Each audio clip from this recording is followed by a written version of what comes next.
கள்ளக்குறிச்சியில் நடந்திருக்கின்ற இந்த சம்பவம் எவராலும் ஏற்றுக்கொள்ள முடியாத சம்பவம். திமுக அரசினுடைய, ஸ்டாலின் அரசினுடைய கையாளாகத்தனத்தை இந்த சம்பவம் காட்டியிருக்கிறது. கிட்டத்தட்ட 35க்கும் மேற்பட்ட நபர்கள் இந்த கள்ளச்சாராயத்தால், விஷச்சாராயத்தால் உயிரிழந்திருக்கிறார்கள். இன்னும் கிட்டத்தட்ட 100 பேருக்கு மேலே அங்கே ட்ரீட்மெண்ட்டில் சிகிச்சை பெற்று கொண்டிருக்கிறார்கள். இந்த சம்பவம் திமுக அரசினுடைய போலி திராவிட மாடல்.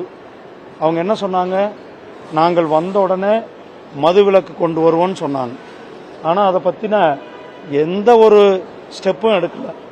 தமிழ்நாடு முழுவதும் போதை கலாச்சாரம், எங்கே பார்த்தாலும் கஞ்சா, எங்கே பார்த்தாலும் டாஸ்மாக் கடைகள், அது போதாமல் இப்போ இந்த கள்ளச்சாராய சாவு. இதுக்கு ஒரே தீர்வு மதுவிலக்கு கொண்டு வரணும். இந்த எங்களுடைய மாநில தலைவர் திரு அண்ணாமலை அவர்கள் இன்றைக்கு அங்கு சென்று அங்கு பாதிக்கப்பட்ட குடும்பங்களை சந்தித்து பாரதிய ஜனதா கட்சியின் சார்பில் 1 லட்சம் ரூபாய் நிதியும் கொடுத்து சிபிஐ என்கொயரி வேண்டும் என்று சொல்லியிருக்கிறார்கள். அதற்கு அனைத்து நடவடிக்கைகளும் நாங்கள் எடுப்போம். இந்த சம்பவம் திமுக அரசு முழுமையாக பொறுப்பேற்க வேண்டும். ஸ்டாலின் தன்னுடைய கடமையை தட்டி கழிக்கக்கூடாது. திமுக அரசு முழுமையாக தன்னுடைய பொறுப்பை ஒத்துக்கொள்ள வேண்டும், தன்னுடைய தவறை ஒத்துக்கொள்ள வேண்டும். இந்த துறையினுடைய சம்பந்தப்பட்ட அமைச்சர் உடனடியாக பதவி விலக வேண்டும். அதுதான் இதற்கு ஒரே தீர்வு. இது ஒரு சாதாரண சம்பவம் அல்ல. தமிழ்நாட்டில் கிட்டத்தட்ட 35க்கும் மேற்பட்டவர் கள்ளச்சாராயத்தால் உயிரிழந்திருக்கிறார்கள்.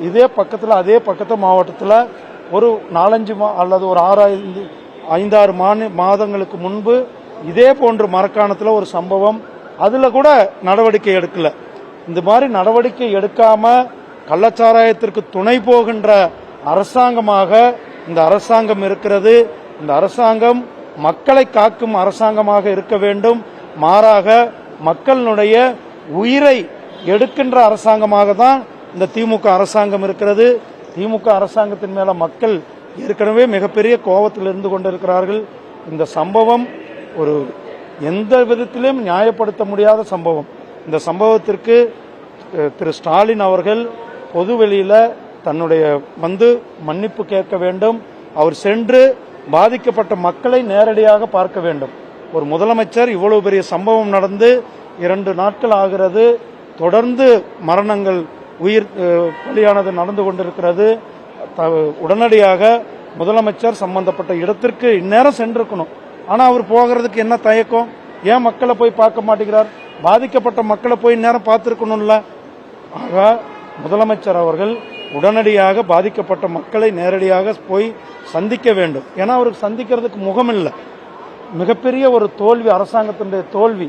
ஏன்னா அரசாங்கம் இயங்குகிறதா இல்லையா என்பதே இங்கு இதற்கு சரியான எடுத்துக்காட்டு இந்த கள்ளக்குறிச்சி சம்பவமாக இருந்து கொண்டிருக்கிறது. ஆகையால் முதலமைச்சர் அவர்கள் உடனடியாக அங்கு சென்று அந்த மக்களை நேரடியாக சந்திக்க வேண்டும். அதே நேரத்தில் சம்பந்தப்பட்ட துறையினுடைய அமைச்சர் பதவி விலக வேண்டும், இல்லது அவர் பதவி நீக்கம் செய்ய வேண்டும் என்பது எங்களுடைய கோரிக்கை. ஏற்கனவே மரக்கான சம்பவமும் சிபிசிஐடிக்கு தான் மாற்றினாங்க. என்ன நடந்தது? சிபிசிஐடிக்கு மாற்றுறது அந்த விஷயத்தை ஆறப்போடுவதற்கு சமமாக தான் நான் பார்க்குறேன். எந்த ஒரு விஷயத்தையும் அது ஒரு ஆற போடுறதுக்கு அல்லது மக்களை மறக்கடிக்க செய்வதற்கான ஒரு யுக்தியாக தான் இந்த கமிஷன், இந்த சிபிசிஐடி என்கொயரி எல்லாம் இருக்கிறது. உடனடியாக ஏன் நடவடிக்கை என்ன எடுக்கல? என்ன தவறு? என்ன பிரச்சனை? சம்பந்தப்பட்ட அமைச்சர் மேல ஏன் நடவடிக்கை எடுக்கல?